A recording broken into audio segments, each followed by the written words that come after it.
Shashi Tharoor from Congress, all but final. Congress MP Shashi Tharoor shared a cryptic message on social media, hinting at a change amid differences with the Congress minutes after Mallikarjun Kharge, the Congress president, took a swipe at him for his repeated praise for Prime Minister Narendra Modi.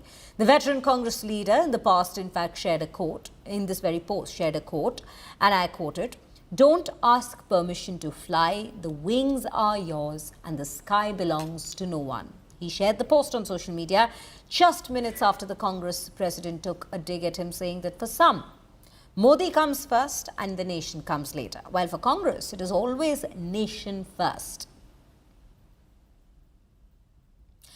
With that, as we speak of this very story, let's also take a look at the time in which this attack has come in from Kharge. This attack has come in days after Tharoor, in an editorial, praised Prime Minister Modi as the prime asset for India, lauding his energy, his dynamism and global engagement, and even urged greater backing for Modi's diplomacy. Let's take a look at these past instances in the recent past where Shashi Tharoor has hailed Prime Minister Modi.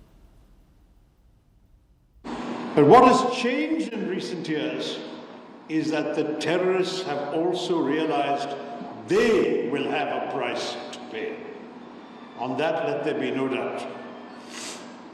When, for the first time, India breached the line of control between India and Pakistan to conduct a surgical strike on a terror base, a launch pad, the Uri strike in September 2015, that was already something we had not done before. Even during the Kharge war, we had not crossed the line of control. In Uri, we did.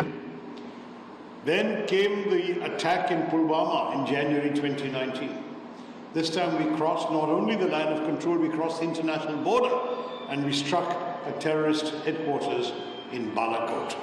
I'm still wiping the egg off my face because I was the one person in the parliamentary debate who actually criticized the Indian position at the time, back in February 22, on the well-worn grounds that Espen will understand, because he and I talked about all this in my UN days, that there was a violation of the UN Charter, that there had been a violation of the principle of the inviolability of borders, of the sovereignty of a member state, namely Ukraine, and we had always stood for the inadmissibility of the use of force to settle international disputes. And all of those principles, I said, had been violated by one party, and we should have condemned it.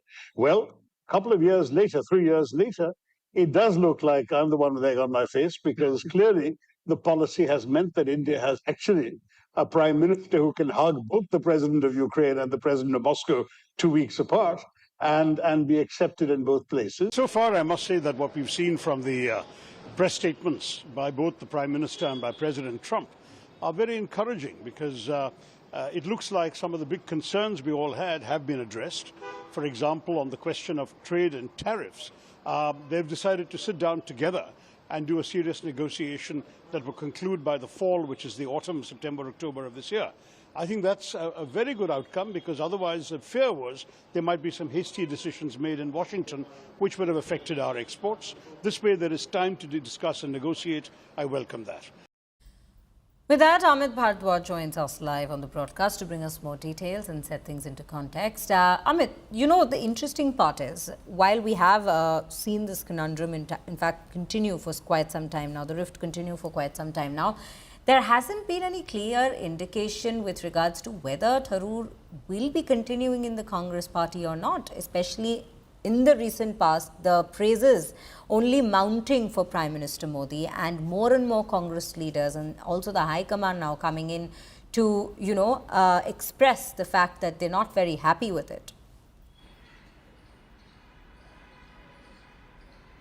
Right, Shreya, that's a big question right now, whether Mr. Shashi Tharoor wants to be in the Congress party or not, or the other way around, whether the Congress party wants to keep the Thiruvananthapuram MP with the party anymore or not. That is a big question right now. That's also stemming from the fact that, when Shashi Tharoor was part of the multi-party delegation that was on the diplomatic mission in order to expose Pakistan, as well as put forward India's perspective on Operation Sindoor to the world, back then there was a defense that one could have given for the kind of praises or the defense that he had taken for the BJP-led central government in India. But after he is back, after those diplomatic missions, his continuous praising of Prime Minister Narendra Modi or the present regime is something that has been bothering the Congress party, and it is out in open.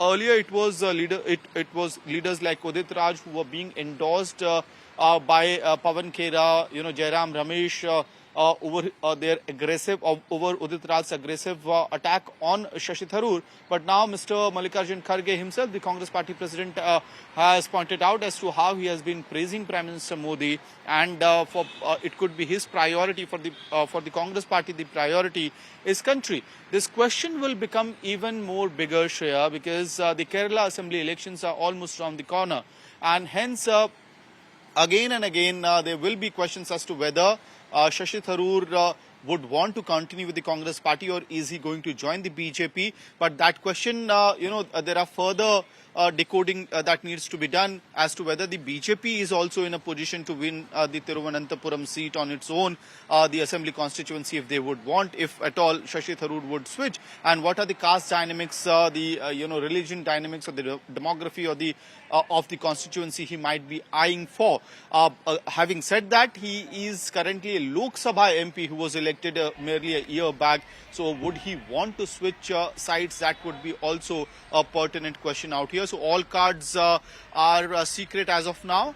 We'll have to also watch out as to whether in the next CWC meeting any explanation is sought from Shashi Tharoor by the top Congress leadership. Back to you.